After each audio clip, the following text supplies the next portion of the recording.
ونستغفره ونؤمن به ونتوكل عليه ونعوذ بالله من شرور أنفسنا ومن سيئات أعمالنا من يهده الله فلا مضل له ومن يضلله فلا هادي له ونشهد أن لا إله إلا الله وحده لا شريك له ونشهد أن سيدنا ومولانا محمدا عبده ورسوله أما بعد فأعوذ بالله من الشيطان الرجيم بسم الله الرحمن الرحيم ما آتاكم الرسول فخذوه وما نهاكم عنه فانتهوا صدق الله مولانا العظيم إن الله وملائكته يصلون على النبي يا أيها الذين آمنوا صلوا عليه وسلموا تسليما اللهم صل على سيدنا ومولانا محمد وعلى آل سيدنا ومولانا محمد وبارك وسلم. معزز مکرم واجب الاحترام حضرت قبلہ علامہ ڈاکٹر عبدالقدوس صاحب اور دیگر معزز مکرم علماء کرام، بزرگوں، بھائیوں، عزیزوں، رمضان شریف کے اس مقدس و مبارک مہینے کی مناسبت سے جناب قبلہ ڈاکٹر صاحب نے فقیر کو اصلاحی موضوع پر کچھ معروضات پیش کرنے کا حکم دیا ہے. اللہ کریم جل شانہ اس مسجد، اس ادارے جامعہ، اس کے اساتذہ اور اس کی دینی کاوشوں کو ہمیشہ چار چاند لگائے رکھے اور ترقیوں سے نوازتا رہے.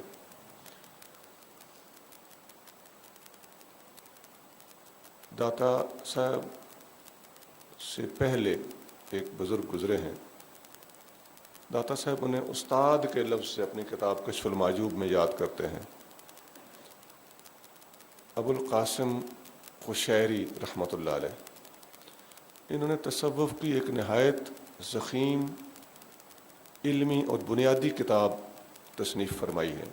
اس کتاب کا نام ہے رسالہ قشیریہ. اس میں امام قشیری رحمۃ اللہ علیہ نے حضرت بشر حافی رحمۃ اللہ علیہ کا ایک خواب نقل کیا ہے. وہ فرماتے ہیں کہ بشر حافی رحمۃ اللہ علیہ نے نبی کریم رؤوف الرحیم صلی اللہ علیہ وآلہ وسلم کی خواب میں زیارت کی. آقا صلی اللہ علیہ وآلہ وسلم نے خواب میں ان سے پوچھا، یا بشرو، اے بشر، اتدری بما رفعک اللہ من بین اقرانک، کیا تم جانتے ہو کہ اللہ تعالیٰ نے تمہیں تمہارے زمانے کے لوگوں میں سب سے بلند رتبہ کس وجہ سے دیا ہے؟ وہ فرماتے ہیں قلت لا یا رسول اللہ. حضرت بشر نے عرض کیا، حضور مجھے نہیں پتا. حضور صلی اللہ علیہ وسلم نے فرمایا، باتباعک لسنتی وخدمتک للصالحین ونصیحتک لاخوانک ومحبتک لاصحابی واہل بیتی. چار چیزیں حضور نے سنائیں. فرمایا تجھے یہ بلند رتبہ اس لیے ملا ہے، نمبر ایک، میری سنت کی اتباع کرنے کی وجہ سے. نمبر دو، نیک لوگوں کی اور صالحین کی خدمت کرنے کی وجہ سے. نمبر تین، اپنے دوستوں کو، اپنے بھائیوں کو نصیحت کرنے کی وجہ سے. اور نمبر چار، میرے صحابہ اور میرے اہل بیت سے محبت کرنے کی وجہ سے. عزیزان گرامی، یہ جو میں نے آپ کو چار چیزیں سنائی ہیں،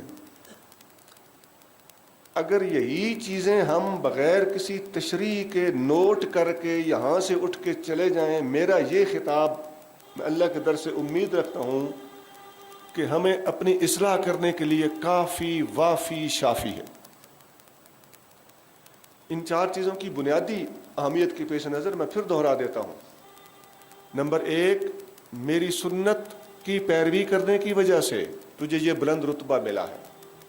نمبر دو، نیک لوگوں کی خدمت کرنے کی وجہ سے یہ بلند رتبہ ملا ہے. نمبر 3 اپنے دوستوں اور اپنے بھائیوں کو اور اپنے مریدوں کو نصیحت کرنے کی وجہ سے یہ رتبہ ملا ہے، اور نمبر 4 میرے صحابہ اکرام اور میرے اہل بیت اطہار سے محبت کرنے کی وجہ سے یہ رتبہ ملا ہے۔ ان چاروں چیزوں پر میں مختصراً کچھ گزارشات پیش کرتا ہوں۔ اب بوجھیے، فرمائیے، پہلی چیز کیا تھی؟ اتباع سنت۔ اس کو نبی کریم صلی اللہ علیہ وآلہ وسلم نے سب سے پہلے نمبر پر بیان فرمایا۔ اس کے بغیر باقی کسی چیز کی کوئی ویلیو نہیں رہتی۔ جب تک کوئی درویش، کوئی ولی، کوئی صالح آدمی متبع سنت نہیں ہوتا، وہ خود نیک لوگوں میں شامل نہیں ہے، اور اپنے زمانے کے لوگوں میں اس کو بلند رتبہ مل جانا، یہ تو اور بڑی بات ہے اور بڑی دور کی بات۔ سنت کا اتباع ایسی چیز ہے کہ اللہ کے ولی، درویش لوگ، طریقت والے لوگ جب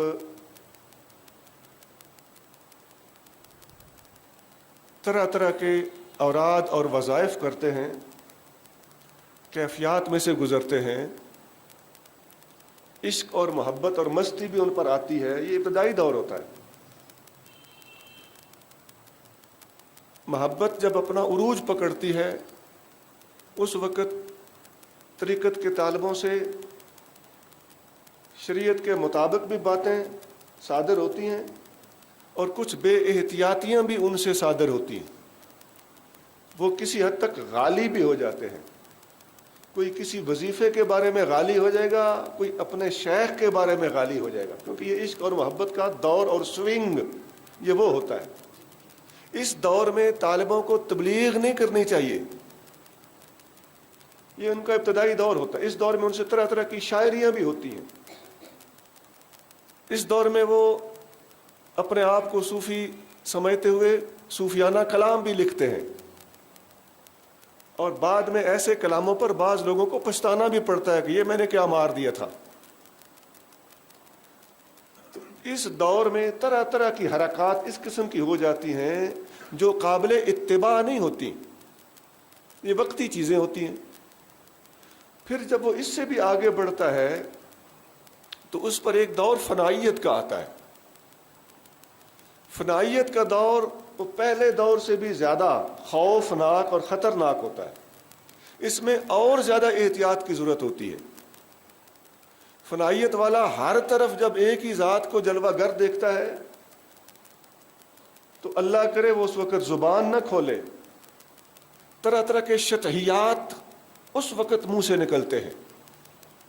اور یہ دور بھی ایک وقتی دور ہوتا ہے، یہ حرف آخر نہیں ہوتا۔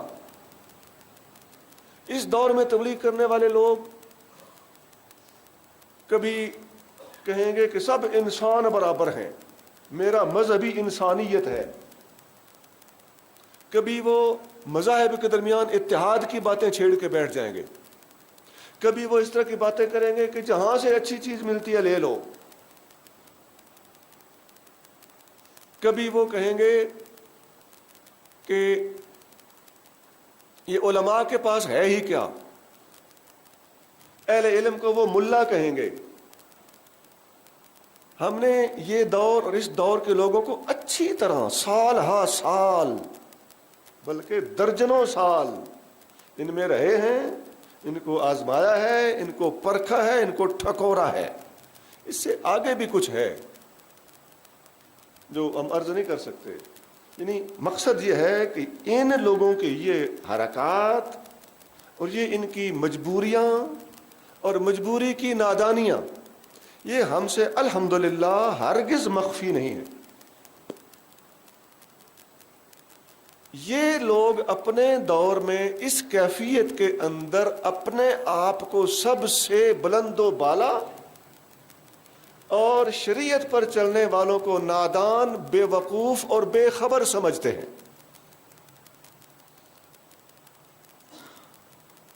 اس کیفیت پر اتنا تبصرہ کافی ہے۔ اس سے آگے کافی ساری بونگیاں بھی ان سے صادر ہوتی. اس کے بعد ایک وقت آتا ہے اگر مرشد کامل ہو تو اس مرید کو اس کیفیت سے وہ جب نکالتا ہے اس وقت مرشد کا ٹل لگتا ہے, زور لگتا ہے. پھر وہ اس کو جب اتباع سنت پر لے آتا ہے اس وقت اسے سمجھ آتی ہے کہ میں نے وہ جو اللہ کے عشق میں سرمستیاں کی ہیں تو اس وقت جب اللہ کے محبوب کا اعلان اس کے کانوں پر صحیح طریقے سے پہنچایا جاتا ہے کہ قل ان کنتم تحبون اللہ فاتبعونی, اے محبوب فرما دیجئے کہ اگر تم اللہ سے محبت کرتے ہو, فنا فی اللہ کا دعویٰ کرنے والوں اور بہانہ کرنے والوں, اگر تم اپنے فنا فی اللہ ہونے میں صادق ہو تو فاتبعونی, آقا فرماتے ہیں میری پیروی کرو. اللہ نے آقا کو ہی حکم دیا ہے. اگر فنا فی اللہ کو اور ان کیفیات کو سمجھنا ہے اور اس کے انجام تک پہنچنا ہے تو سمندر کو چھوڑو, کنارہ مصطفیٰ کو پکڑو. وحدت ایک سمندر ہے, توحید ایک سمندر ہے, لیکن یاد رکھو سمندر میں بڑے بڑے موتی بھی ہوتے ہیں اور بڑی بڑی خطرناک چیزیں بھی ہوتی ہیں. اللہ وہاں سے خیریت کے ساتھ کسی کو نکال کے لے آئے تو یہ اس پہ اللہ کا فضل ہوتا ہے.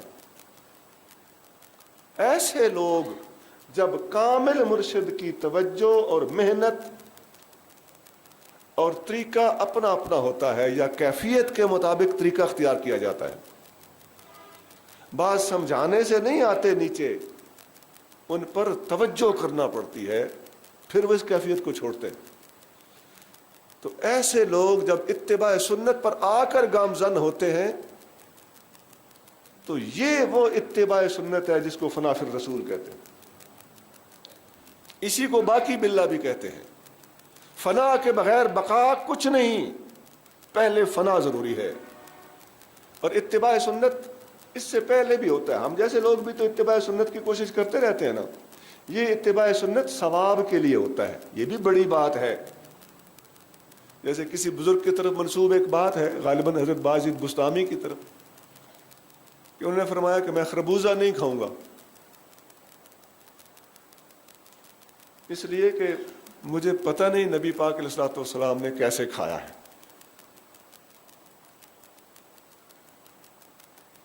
ہمارے ہاں ہم جیسے لوگ جب سنت کا اتباع کرتے ہیں تو ہمارا جملہ یہ ہوتا ہے کہ ہم نے کھانا تو ویسے بھی کھانا ہے, کیوں نہ سنت کے مطابق کھا لیں. یہ ہم جیسوں کا طریقہ ہے. لیکن کاملین کا طریقہ جو ان کیفیات سے گزرنے کے بعد اتباع سنت کرتے ہیں, ان کا طریقہ یہ نہیں ہوتا. ان کا طریقہ یہ ہوتا ہے کہ ویسے تو میں نے کھانا ہی نہیں ہے, میں نے کھانا ہی اس لیے ہے کہ میرے حضور نے کھایا ہے.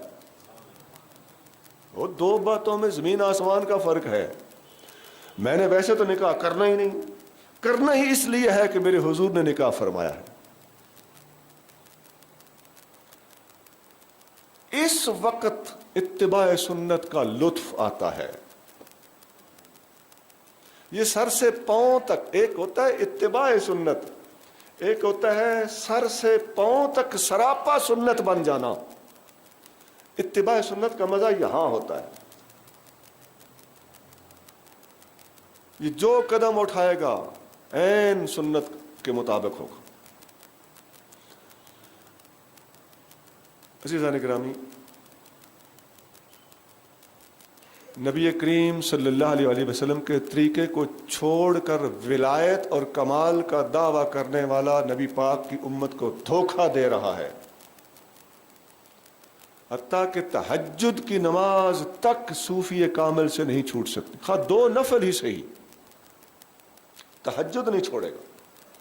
ملا علی قاری علیہ رحمت لکھتے ہیں لیس من الکاملین من لا یقوم اللیل, جو رات کو قیام نہیں کرتا وہ کاملوں میں سے نہیں ہے.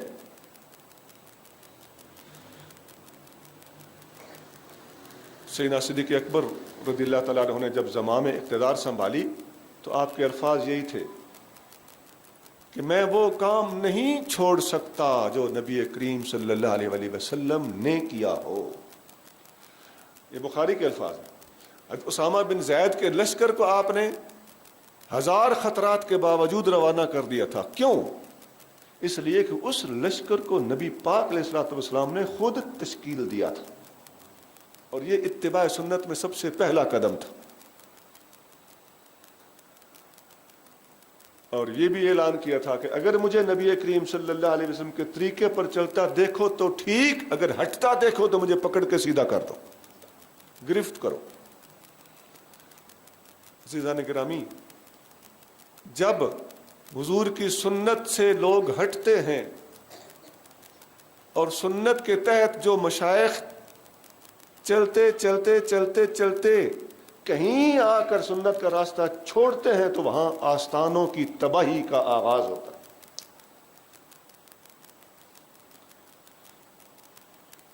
میں ڈائلاگ نہیں بول رہا،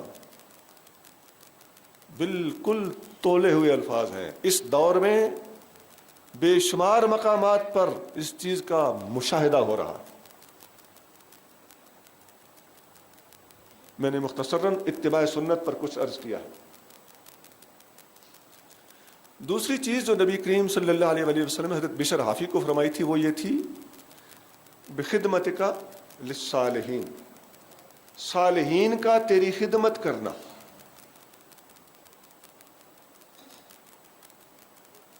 اتباع سنت کے بعد صوفی کے لیے سب سے بڑی چیز واقعی خدمت ہے. آستانہ خدمت کروانے کے لیے نہیں کھولا جاتا، بلکہ تمام آستانے دراصل اللہ کی مخلوق اور نبی کریم صلی اللہ علیہ وسلم کی امت کے لیے خدمت کدے ہوتے ہیں. یہاں سے خدمت کی جاتی ہے، لوگوں کا بوجھ اٹھایا جاتا ہے اور لوگوں کو پریشان نہیں کیا جاتا، لوگوں کی پریشانیاں دور کی جاتی. حدیثوں میں آتا ہے نبی کریم صلی اللہ علیہ وسلم کے ایک صحابی ہیں حضرت عبداللہ بن مسعود رضی اللہ تعالی عنہ. آپ کا لقب تھا صاحب النعلین، حضور علیہ الصلوۃ والسلام کے نعلین مبارک والا، جوتوں والا. ان کا یہ لقب کیوں پڑا؟ یہ حضور علیہ الصلوۃ والسلام کے ساتھ سفر میں بھی رہے، حضر میں بھی رہے، ہر وقت ساتھ رہتے تھے. اور انہوں نے اپنے ذمہ ڈیوٹی یہ لگائی ہوئی تھی کہ جہاں نبی کریم صلی اللہ علیہ وسلم تشریف فرما ہوں گے آپ نالین مبارک اتارتے، ابن مسعود نالین مبارک کو پکڑ کے اکٹھا کر کے رومال میں لپیٹتے، بغل میں دبا کر بیٹھ جاتے، اور جب حضور اٹھتے تو حضور کو پہنا دیتے. نام ہی صاحب النعلین ہے. یہ بخاری میں لقب ہے ان کا، صاحب نعلین، صاحب النعلین، صاحب السواک، صاحب الوسادہ، یہ سارے القاب ان کے. حضور کے تکیے والا، حضور کی مسواک والا. مسواک پکڑ دیتے تھے، پاس رکھتے تھے، حضور مانگتے تو آپ پیش کر دیتے.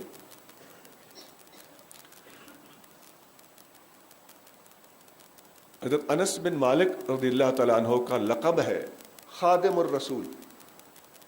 یہ لقب ہی خادم الرسول. اور ان کے سوتیلے والد حضرت ابو طلحہ رضی اللہ تعالیٰ اور ان کی والدہ سیدہ ام سلیم رضی اللہ تعالیٰ عنہ، یہ جب نبی کریم صلی اللہ علیہ وسلم مکہ شریف سے مدینہ منورہ ہجرت کر کے پہنچے تو یہ دونوں میاں بیوی اپنے اس بیٹے کو، ماں کا سگا بیٹا اور والد کا سوتیلا، ان کے والد صاحب فوت ہو چکے تھے، یہ لے کر حضور کی خدمت میں حاضر ہوئے. حضور یہ بچہ بڑا تابع دار، ذہین، بات کو سمجھتا ہے. 10 سال عمر تھے. اس کو قبول فرمائے، جب تک آپ مدینہ میں ہوں یہ آپ کا خادم رہے. حضور علیہ السلام کو قبول فرمایا اور 10 ہی سال حضور کا قیام ہے مدینہ میں. اس کے بعد آپ کا وصال با اور ملال ہوا تو یہ 10 سال حضور کے پاس رہے. مسلسل خدمت کرنے کی وجہ سے ان کا لقب ہے خادم الرسول. اور جو خدمت کرتا ہے وہ مخدوم بھی بنتا ہے. بخاری میں حدیث ہے کہ یہ وہ صحابی ہیں جن کی رہائش گاہ کا نام زاویہ ہے. یہ واحد صحابی ہیں جن کی رہائش گاہ زاویہ ہے. زاویہ کا معنی ہوتا ہے آستانہ، آستانے کی عربی زاویہ ہے. تو یہ خدمت کی تو زاویے والے بنے. اور یہ وہ صحابی ہیں کہ حضرت حسن بصری رضی اللہ تعالی عنہ ان سے 60 سال پڑھتے رہے، معمولی عرصہ نہیں ہے. اور آپ آخری عمر میں فرماتے تھے، آپ کے پاس جو مسئلہ پوچھنے آتا یا علم سیکھنے آتا تو آپ فرماتے تھے میں اب ضعیف العمر ہو گیا ہوں، میں نے حسن بصری کو بہت کچھ سکھا دیا، اس کے پاس جاؤ. تو حضرت حسن بصری کو بے شمار صحابہ کی زیارتیں، ملاقاتیں، حصول علم بلکہ مسلسل رابطہ تک حاصل ہے. اسی طرح حضرت جریر بن عبداللہ ایک صحابی ہیں. حضرت انس بن مالک جو خادم الرسول ہیں یہ فرماتے ہیں کہ جریر بن عبداللہ میرے ساتھ رہے تو جریر بن عبداللہ زبردستی میری خدمت کرتے تھے، حالانکہ عمر میں میرے باپ سے بھی بڑے تھے، عمر میں مجھ سے بڑے تھے لیکن خدمت میری کرتے تھے. صوفیان عزیزان گرامی ہمیشہ خدمت کو اللہ کی بارگاہ میں مقبولیت کا سورس اور ذریعہ بنایا. خدمت بڑی چیز ہے. کبھی ہم یہ نہ سوچیں کہ میں پیر ہوں یا میں خلیفہ ہوں میں خدمت کروں. جوتے تک سیدھے کرنے سے گریز نہ کیا جائے اگر کوئی بندہ اس کا اہل. ہاں انزل الناس منازلہم، فرق رکھا جائے، لیکن گر کر اور جھک کر اور خدمت سے ہی جس نے پائی ہے سو پائی.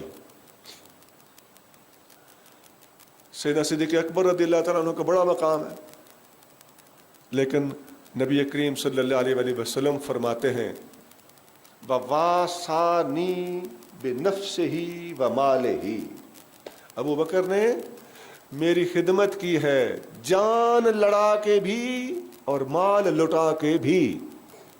بخاری کے الفاظ. تو خدمت یہی ہوتی ہے یا جان یا مال. تو جان میں بھی سب سے آگے، مال میں بھی سب سے آگے. بلکہ الفاظ ایک اور حدیث کی ان امن الناس علی بنفسہ ومالہ ابو بکر، میرے اوپر سب سے زیادہ من احسان، ہم ترجمہ ادباً خدمت کرتے ہیں، حضور نے لفظ احسان بولا ہے. میرے اوپر جان لٹانے کے اعتبار سے اور مال لٹانے کے اعتبار سے سب سے زیادہ احسانات اور خدمات ابو بکر صدیق. یہ خدمت کے صلے ہیں. میں نے حضرت میر عبد الواحد بلگرامی رحمۃ اللہ علیہ کی کتاب سبع سنابل میں پڑھا ہے. آپ فرماتے ہیں کہ درویش کو ہر کسی کی خدمت بلا امتیاز کرنی چاہیے. اور خدمت ایسی چیز ہے کہ ان ولی یا مرشد کی خدمت یہ تو بڑی چیز ہے، ماں باپ اور استاد کی خدمت یہ تو بڑی چیز ہے. ہر کسی کی خدمت کر، اور کسی جانور کی خدمت کرنے کا بھی اجر اور صلہ جنت کے سوا کچھ نہیں. ایک بخاری میں حدیث ہے، ایک آدمی نے کتے کو پانی پلایا تھا. وہ پیاسا کتا تھا جو کنویں کے ارد گرد گھوم رہا تھا اور کنویں کی گیلی اینٹیں چاٹ رہا تھا. تو اس آدمی نے دیکھا کہ شاید یہ پیاسا ہے، تو اس نے پانی نکال کے کسی جتن سے اس کو پلا دیا. حدیث میں آتا ہے اللہ کریم نے اس کی اس کتے کو پانی پلانے کی برکت سے مغفرت فرمائی. اور ایک عورت نے ایک بلی کو باندھ کر بھوکا اور پیاسا مار دیا. اللہ نے اس بلی پر ظلم کرنے کی وجہ سے اس عورت کو جہنم میں ڈال دیا. ہم یہ جانوروں کے معاملات کو معمولی معاملات سمجھتے ہیں. جانور پر رحم کرنا چاہیے، حتیٰ کہ سانپ پر بھی رحم کرنا چاہیے. سانپ کو مارنا عبادت ہے، مار دینا چاہیے. کیوں؟ موذی ہے. اس پر رحم کریں گے تو یہ تو انسان کو ڈستا ہے اور قتل کرتا ہے، اس کو مارنا جائز ہے. لیکن مارنے کا ادب اور مارتے وقت اس پر رحم یہ ہے کہ اس کو جلا کے نہ مارو، ذلیل کر کر کے نہ مارو. سوئیں اور سلاخیں چبو چبو کے نہ مارو، اس کو ایک ہی ضرب سے مارو جتنا جلدی اس کا کام تمام ہو جائے، تاکہ مارنے والا فریضہ بھی ادا ہو جائے اور اس پر ظلم والی بات بھی صادر نہ ہو سکے۔ جلا کر مارنا، سانپ کو بھی جلا کر مارنا جائز نہیں ہے۔ حدیث میں آتا ہے لا تعذبوا بعذاب اللہ، کسی کو اللہ والا عذاب نہ دو، کیونکہ آگ میں جلانا یہ اللہ کا کام ہے، دوزخ میں جلانا۔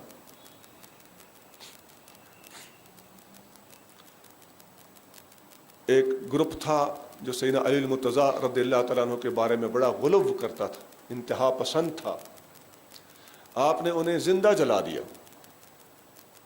سیدنا عبداللہ بن عباس رضی اللہ تعالیٰ عنہ نے عرض کیا کہ اگر میں ہوتا تو میں ان کو زندہ نہ جلاتا، ویسے قتل کر دیتا۔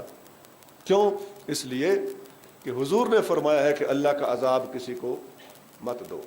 سیدنا علی المرتضیٰ تک یہ بات پہنچی تو آپ خوش ہوئے اور آپ نے فرمایا یہ ٹھیک کہتے۔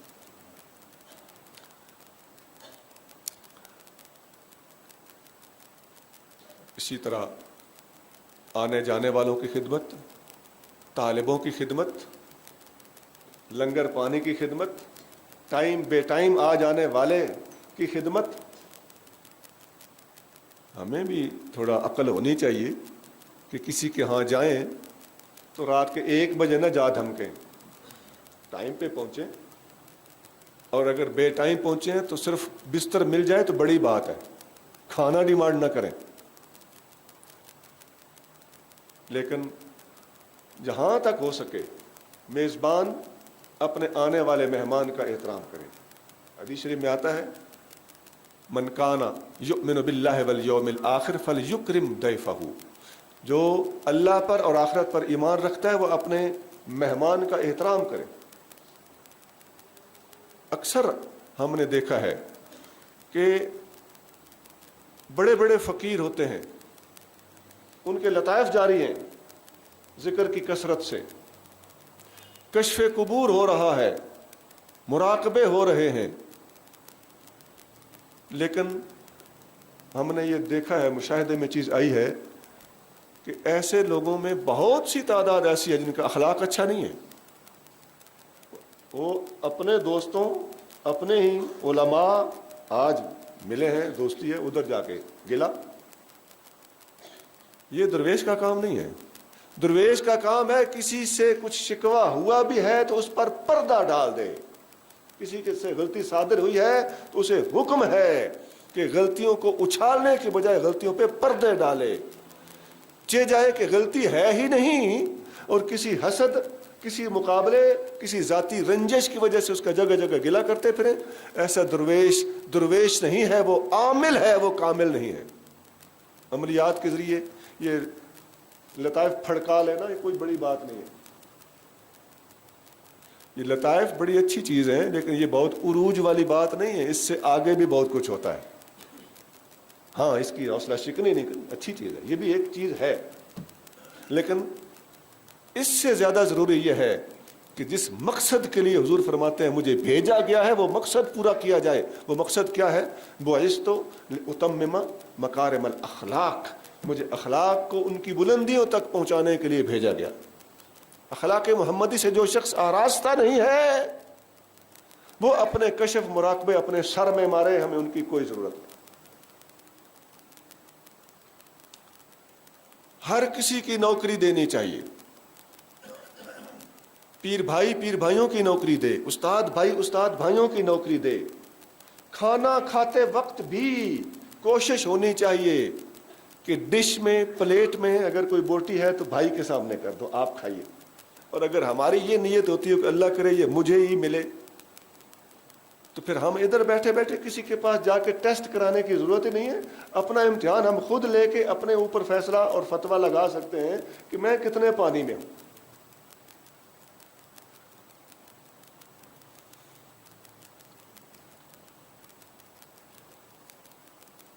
جس درویش، فقیر یا عالم کے گھر خدمت گزار بیوی ہے، دنیا کی عظیم ترین نعمتوں میں سے یہ ہے کہ کسی انسان کو خدمت گزار بیوی اللہ تعالیٰ فراہم فرما دے۔ جامع ترمذی میں ایک حدیث ہے قرآن شریف کی آیت ہے نا، ربنا آتنا فی الدنیا حسنۃ وفی الآخرۃ حسنۃ وقنا عذاب النار.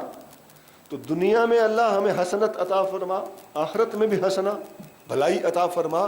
حضور فرماتے ہیں دنیا کی بھلائی سے مراد نیک بیوی ہے اور آخرت کی بھلائی سے مراد جنت. مہمان نواز بیوی انسان کی دنیا کے اندر عزت ہے، اور جس عورت کو مہمان دیکھتے ہی تپ چڑھ جائے وہ ایسی عورت اپنے شوہر کے لیے ایک دنیا کا عذاب ہے.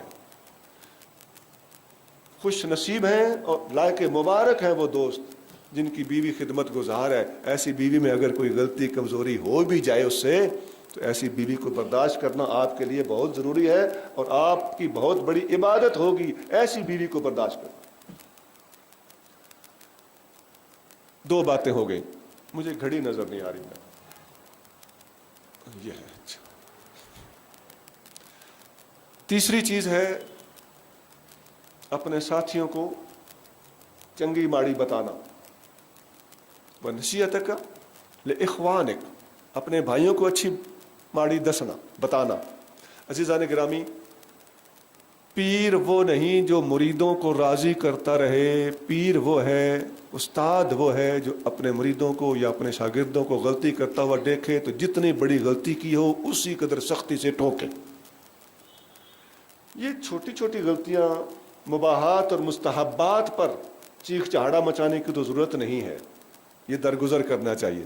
ان کے بارے میں حدیث میں بھی آتا ہے. حضرت انس بن مالک ہی فرماتے ہیں کہ حضور نے مجھے 10 سال میں ان باتوں پہ نہیں ٹوکا،